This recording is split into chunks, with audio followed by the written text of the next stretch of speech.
So now let's talk about that because when you're talking about like so there's a clip. Do you know who Joey Diaz is? He was on Joe Rogan. It doesn't really matter too much if you know who he is, but he's diabetic.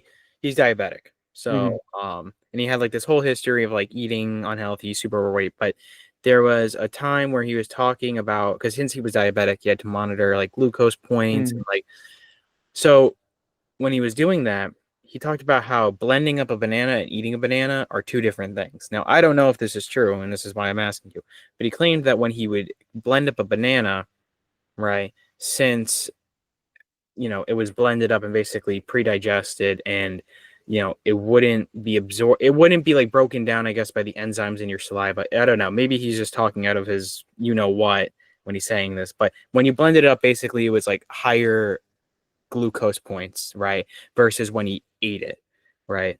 So it would basically cause like a higher blood sugar spike when he would drink it as compared to when he would eat it, and it was like the same amount of banana.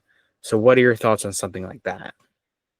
I'm trying to make sense of this in my head logically. It doesn't make sense to me whatsoever because even if you were to eat a banana, you are still physically chewing it. So at the end of the ultimately the banana will end up in your stomach whether you chew it first or the blender chews it for you. And again, if it's the same quantity, it's going to do the exact same thing in your body.